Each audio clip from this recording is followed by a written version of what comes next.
And what's going on, guys? Today on IceBerg TV, I want to just talk about this new video that Brodie Smith uploaded. This is the first, recent disc golf channel video that he's put on his channel, and I think they went over some really interesting stuff that I think is something good to report on, especially for those of you that haven't watched the video yet. So I was actually having a conversation with some people yesterday. We were kind of having a little debate about, what discs is Brodie Smith going to throw, and then people have been on Reddit and in my YouTube comments, saying what they think Brodie is going to do in my last video. And now we look at what discs he's actually going to be throwing. There's tons of options. The Discraft lineup is gigantic. So I don't know why they haven't updated their flight chart yet. We're almost in February, and I feel like they should have put the new molds in here and put up a 2020 flight chart, but it seems to be hasn't been updated in like 6 months, but that's okay. They've been busy, so it's no big deal. So anyway, yeah, we were debating back and forth. A lot of my friends and a lot of people in the comments have been saying that they think Brodie Smith is going to be throwing discs more in this upper left quadrant of the flight chart. They think he's going to be throwing the Zeuses, the Forces, very overstable high-speed discs. They think because he's thrown a frisbee so much that he's going to just have like the ultimate power, and that he's going to be able to just handle these big boy discs straight out of the gate. And my side of the debate has been from the beginning, I think he's going to be more in this neutral to understable side, because ultimate discs favor the hyzer flip flight path, and his muscle memory is all based on throwing an ultimate disc, which is going to fly more like the middle to the right side of the flight chart. So the discs that I think Brodie is going to be throwing in his bag, so this is my prediction, as of yesterday, I figure he's going to putt with challengers. His main mid-range is going to be just like a D-line buzz, so like the baseline plastic, and I think he'll bag a premium plastic buzz or a D-line Buzz OS for overstable shots.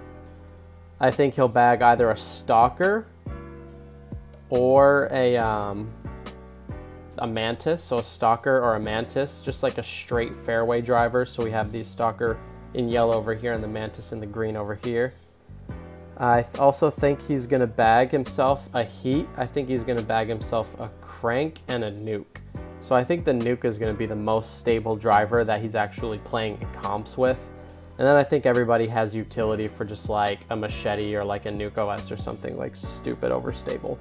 So I think he's going to be more on the middle to right side, and it seems like the majority thinks he's going to be in the middle left to the left side because he has so much experience throwing discs. So as of yesterday, that was my opinion on what it was going to be. And then lo and behold, I wake up this morning and I see that Brodie and Paul have, filmed this video. So this is actually kind of funny. I work in a warehouse while I'm here in Australia, and it's funny seeing Paul pushing a cart, acting like he's picking orders. I thought that was pretty funny. So they're like pretending to be going around the warehouse. Paul's basically explaining all the discs to Brodie, is explaining the different plastic types. I think Brodie's more than well aware of all the plastic that they have, but I mean, the whole point of this is to sell discs. Brodie's not going to be winning any big events, so that's not where his value is to Discraft at this current juncture. Brodie's value is to play the role of the newbie and sell discs. So in this video, they're explaining the different flights of the discs, the different plastics, and they're going through the warehouse, comparing the different discs, and Brodie's asking a question, hey, what does this do? And Paul's like, oh, this does this does this, yeah, this one's really good, oh no, this yellow one's amazing. And he's basically explaining the difference between all the different discs, why you want to throw all these different discs and why you don't just want to own one disc. So they're describing the putter, the mid-range, and the driver right here. Then we move on. They're basically sort of doing like a half building Brodie's bag, like half explaining things. And then Paul has like a little box of discs that he's picked out for Brodie to throw. He has it in the picking cart.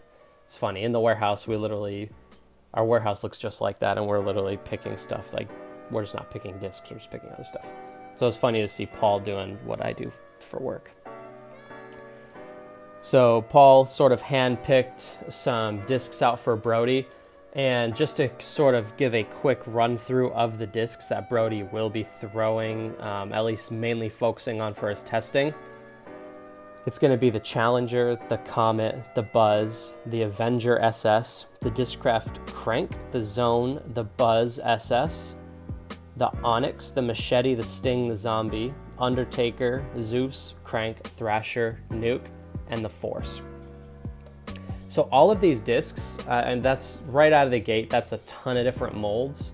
Obviously he's going to knock some of these out of his bag, and you know, if you throw a base plastic Buzz and then like a premium plastic Buzz, it can almost, be a totally different disc in general. So I think he'll get in the habit of throwing more different plastic types, and definitely less molds as well. He'll probably find one driver he likes and throw it in like multiple different plastics.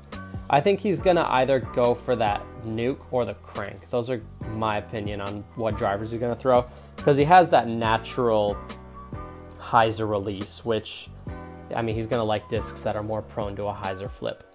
So the other thing that I wanted to touch on in this video, aside from the flight chart, is Paul McBeth and Brodie were discussing having some starter packs that are coming out for Discraft.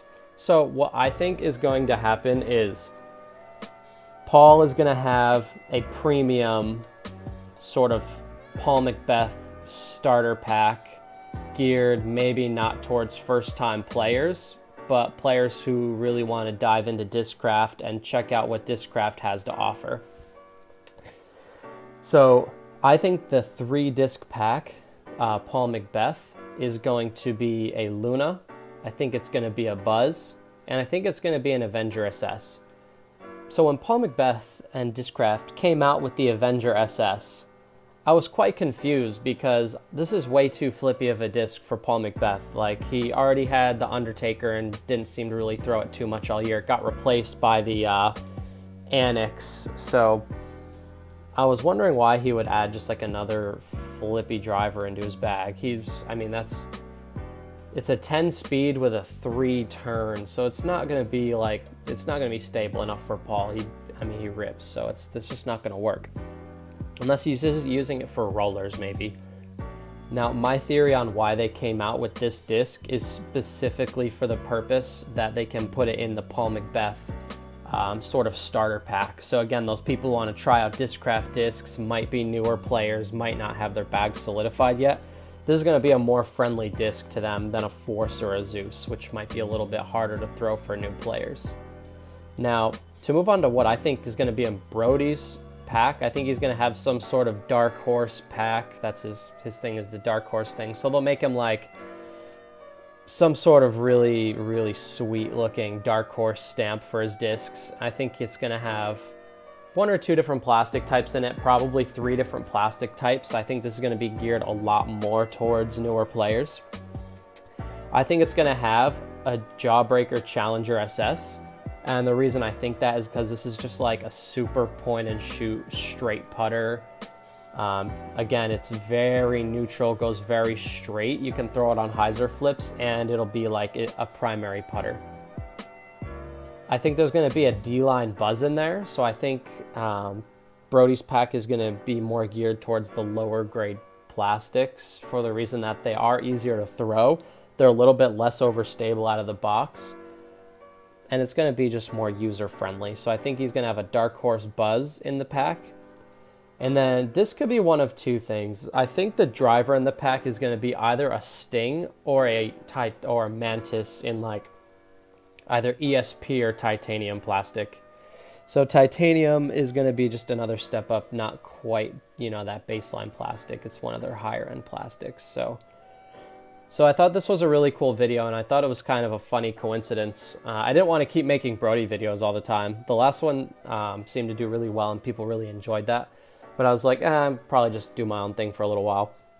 But then I was literally having like these conversations with other people yesterday. We had a brand new course open a couple hours away, so we went to the grand opening event. The mayor was there, and everybody was, a lot of people were talking about Brodie, and some people had actually seen my video, and they wanted to talk about it. So I feel like I would like to do those people justice and give them my opinion, and sort of, this is a great follow-up to the conversations we were having yesterday. So I would definitely like to hear what you guys think about Brodie's in the bag video, or what might be in his bag. I know a lot of the discs that were in Paul McBeth's building the bag videos with Jomez, those wound up not in his bag at all. I mean, you got to think that Brodie pretty much knows what discs are going to be in his bag already, because he's playing with top pros. He's playing the role of the new player, and Paul McBeth's just being himself, explaining everything, the best way he can. So give me your opinions in the comments section down below. Subscribe if you want to see future videos. Thank you for watching. This is IceBerg TV. Take care.